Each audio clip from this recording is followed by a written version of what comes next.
Welcome back. Today we're talking all about 5, maybe 6 items that I will not be purchasing for summer, and I recommend that you don't as well. I'm going to start with something that I've been seeing everywhere, and that is raffia bags.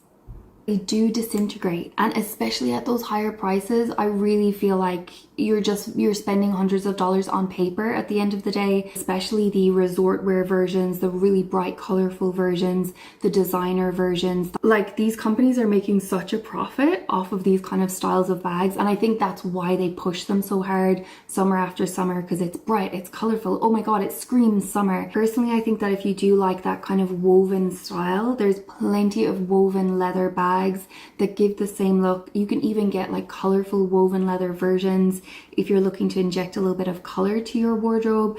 I did a video recently on Vanessa Bruno, which is a brand that I have fallen in love with recently. They have got linen versions of bags as well, and even though I would say the wear time on those is kind of somewhere in between the raffia and the leather, but especially if you're taking good care of your bags, I think the linen version at least will last a lot longer in your wardrobe. Let me know if you heavily disagree with me in the comments below. All right, okay, the second one you might come for me, but I really disagree with the linen shirt, okay? Hear me out. Linen kind of gives the impression of being so perfectly effortless, easy breezy, but then when you actually end up wearing it, it has the opposite effect. It looks kind of frumpy and crumpled and like you've kind of just come out of the washing machine with your shirt on. I'm not somebody who wears like a crisp kind of starched cotton shirt, but I actually do think that in these circumstances, and especially for the heat, like a crisp cotton poplin kind of style shirt can look so much better in an outfit for what you want to achieve versus the linen. The cotton shirt, at least it's going to hold its shape. You can roll the sleeves effectively. The collar is going to sit where you want it to sit and things like that. And I think it ends up giving like that easy breezy look a little bit easier than the linen, which ends up giving kind of like a crumpled look. Okay, following on from that, something that I see everywhere, especially in fast fashion stores, like I found this dress, I think was from H&M, and even the composition, it's 100% polyester. So not only is it like not really doing much for anybody's silhouette with this kind of shapeless look, it's also just you're wearing plastic on your body, 100% polyester.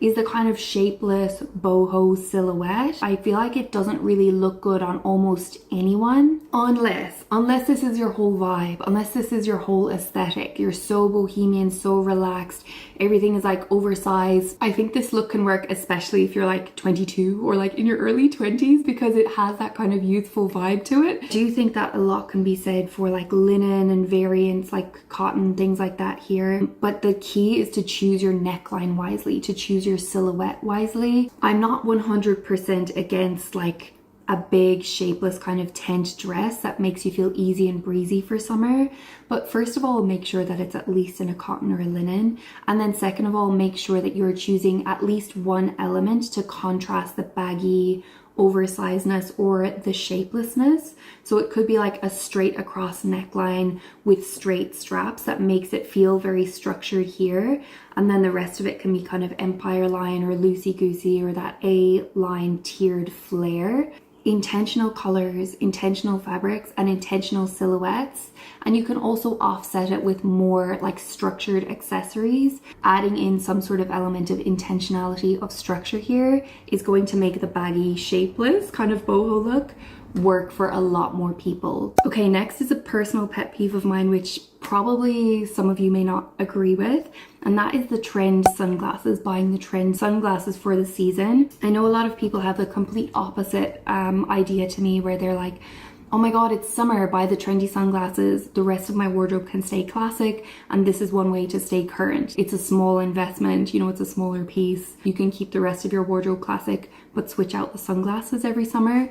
But because I am so passionate about sunglasses, and I feel like there's something about them which lends the air intentionality and style to an outfit, I would lean more so on the side of having your iconic pair of sunglasses that you're known for. Like, obviously you want something to be UV protective, but I find that when you spend a little bit more on a pair of sunglasses, you get a better quality frame and it just lasts longer over time. These are the pair of sunglasses that I have been wearing on repeat since I got them last September, so it's been almost a year now. They go with every single outfit. They suit my face.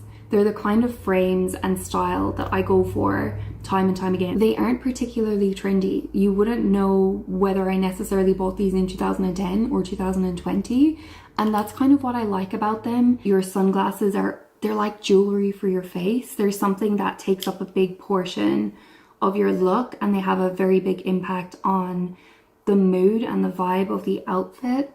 But if you choose a style that actually really suits your face and that you love, you can kind of wear that on repeat ad infinitum. I am not the person who loses my sunglasses all the time because I wear them every single day. I always have to have them handy. But if you are somebody who loses their sunglasses, possibly this is something that you can skip and you can just keep on buying the pairs that you always do. Speaking of jewelry though, I used to be so guilty of this, especially when I was younger, when I was a teenager, buying pieces of jewelry that they were the only things that I could afford, you know, from H&M and from fast fashion retailers. And I don't think that anybody watching this video is probably into buying fast fashion jewelry, but I think the grown-up version of this has become gold vermeil. Personally, I will always choose a solid metal. I have gone and dipped my toes into the gold vermeil before, and ultimately I've regretted every single gold vermeil piece that I've bought, even the expensive ones. And especially with summer, with sweating, with being in the pool, with being at the beach, all of that,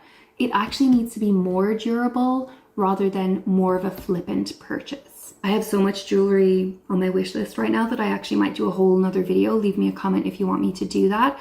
But I do love black umbrella jewelry. I love their charms. They do them in gold and silver, which I really appreciate, because often I'll find a charm and then it's only available in gold, and I do like silver. I like to mix my metals. I'm mixing right now. I've got gold earrings, silver necklace, gold and silver rings on. Jane Pope jewelry, if you're into fine jewelry, they're currently doing their annual 20% off sale. I think it's actually only live until Sunday. They did extend it another day, but this is the only time that their pieces go on sale for the entire year. I love Sterling for colored gemstone jewelry. They do that gorgeous, I mean, I love a bezel setting, obviously. They do like a version of this, which is larger. It's the birthstone gemstone, and they also do like tiny beaded necklaces, which are beautiful. Yearly Company is completely iconic for their bangles. They have that ripple one, which I love. They do obviously classic pieces and then more fun versions to kind of mix in with your jewelry stack, your bracelet stack.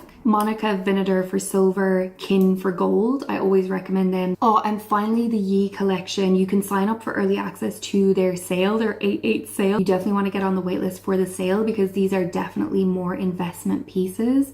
But I love the style of their bangles because they have like the gemstone in them, but they don't actually rotate around your wrist. They stay put. So when you look down, you always see the gemstone, as opposed to, you know, when you get a bracelet and the gemstone is always like falling down to the bottom. And most importantly, it's perfect for this summer and all summers to come. I don't know what it is about summer fashion, summer style, summer shopping that makes us feel like, oh, devil may care, it's so effortless, it's so easy and breezy. And we kind of have this feeling like we can down our standards when it comes to shopping for summer pieces, rather than being pieces that we treasure for summers to come. I actually think I might do a whole nother I think I might actually do a whole nother video on summer shoes, because I have so many thoughts about summer shoes also. Plus I have a pair of sandals coming from Anonymous Copenhagen, so maybe if I space out that video a bit more, then they'll be arrived and I can show you by the time that I get around to filming that video. Okay, I'm dying to hear your thoughts. Let me know if you agree with me, if you disagree with me, and what are the things that you absolutely could not live without in your personal summer wardrobe.